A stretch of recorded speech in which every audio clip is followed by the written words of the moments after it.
Tinalikuran ko ang buong pamilya ko sa paghihirap nila, habang ako ay guminhawa sa buhay, pero nakarma ako. Dear Ate Vine, sumulat ako sa iyo hindi para ipagmalaki ang mga ginawa ko, bagkus gusto kong mag-iwan ng isang babala, para sa katulad kong mahilig, hindi makontento sa lahat ng bagay. Dito nagsimula ang aking kwento. Ako ay galing sa mahirap na buhay. 6 kaming magkakapatid, iniwan kami ng tatay ko at sumama sa iba, dahil nanay ko na lang ang nagtataguyod sa amin, hindi niya kami kayang pag-araling 6, dahil may pangangailangan din ang nanay ko, nag-asawa siyang muli, kaya kaming 6 na magkakapatid kanya-kanya ng diskarte. Nagtinda ako ng turon, mga kakanin sa school.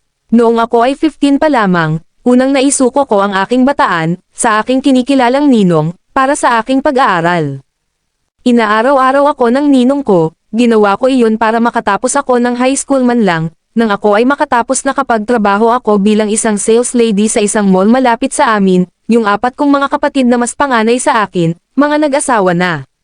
Nag-anak, at nakikita ko ang hirap ng buhay nila, sabi ko sa sarili ko, ayokong maging katulad nila. Noong ako ay 23 years old, una akong nag-abroad sa bansang Saudi. Mababait ang mga amo ko, wala akong naging problema, maliban sa pinsan ng anak ng amo ko, na palagi akong pinapasok sa kwarto para pagparausan, hindi ako nagsusumbong dahil sa mga banta niya, sa kabila noon, naabutan niya ako ng $, nagtagal ako ng 6 na taon sa mga amo ko. Nang ako ay umuwi sa Pilipinas, 3 buwan lang ako ay nag-apply na ako sa Europe country.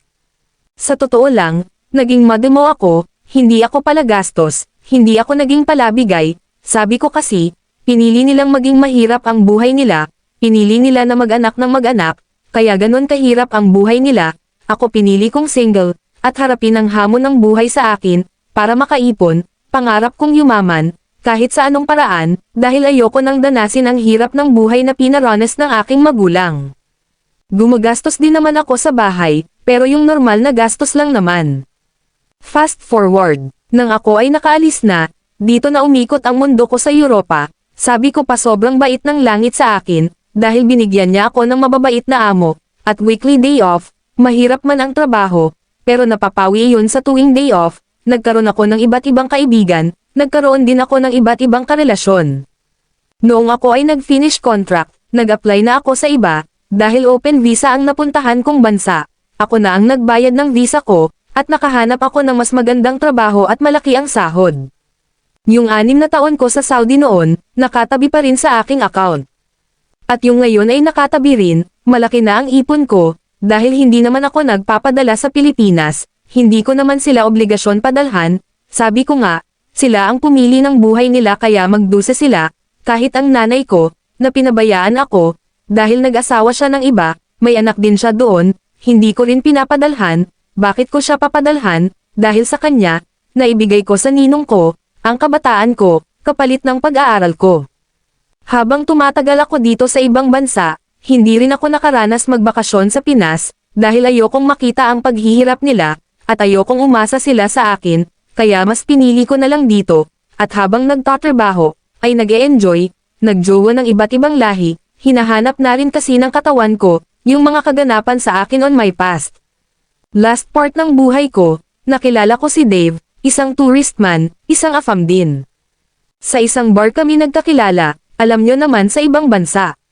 Sobrang agresibo ng mga lalaki, kaya noong gabing iyon, nagstay ako sa room niya, at sa magdamag na iyon, ay sulit na sulit, pasok kung pasok ang tamod, wala na akong pakialam, sobrang galing, ang rapse sa pakiramdam, sabi pa nga niya sa akin, sobrang galing ko daw, kinabukasan, ihahatid pa niya ako sa lobby ng hotel na iyon, at biglang may isang afam na lumapit sa kanya, nagulat ako kasi hinalikan siya sa lobby, ang macho naman, kaya hindi ko alam kung sino ang bakla sa kanila. Hindi na lang ako umimik, at umalis ng tahimik.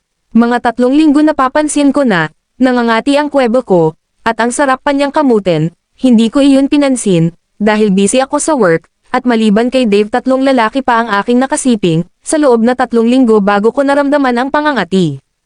Lumipas pa ang 2 buwan, na hindi ko na kayang matulog, dahil sa sobrang kati niya, namamaga ang kwebo ko, at parang umiitim na nabubulok, at ang baho ng mga lumalabas, kahit hihi ko, mabahong pa rin, nagpa-check up na ako. At doon ko nalaman na acute disease na ang HIV ko, pinabayaan ko raw kasi, pero nagpaggamot pa rin ako, at binigyan ako ng mga gamot. Para akong statwang hindi makagalaw nung nalaman ko. Ngayon nakapag-isip ako, aanhin ko ang mga pera ko. Kung hindi ko na rin ma-enjoy ang life ko, ngayon ko naisip ang pamilya ko. Pero 15 taon na akong hindi umuwi sa amin. Hindi ko alam kung matatanggap pa rin nila ako, hindi ko alam kung andoon pa ba sila. Ilang beses ko silang tinalikuran sa panahong kailangan nila ng tulong ko. Iniisip ko noon na pera lang ang gusto nila, simula noon nagpalit ako ng account ko, at pangalan, at wala na akong naging balita sa kanila, dahil sa hirap ng buhay namin, at hirap na pinagdaanan ko sa buhay, naging maramot ako, sarili ko lang ang iniintindi ko, hindi ko nakita na sobrang blessed ko pala, dahil hindi ako pinabayaan ng Diyos, inangat niya ako, hindi ko lang ginamit sa mabuti ang biyayang pinagkaloob niya sa akin. Ngayon Ate Vine, kaunting buhay na lang natitira sa akin, gusto kong umuwi ng Pinas, para sana humingi ng tawad sa pamilya ko, at ibigay ang lahat ng pera ko, dahil wala naman akong ibang pag-iiwanan nito, natatakot ako Ate Vine, baka hindi nila ako tanggapin, baka hindi na nila ako kilalanin pa, alam ko na huli na ang lahat para magsisi ako, pero sobra talaga akong nagsisisi, dahil tinalikuran ko ang buong angkan ko, guminhawa ako, samantalang sila, nakikita ko noon na hirap na hirap. May pag-asa pa kaya na mapatawad nila ako, iyon lang kasi ang hinihintay ko, ang pagpapatawad nila, bago man lang ako lumisan.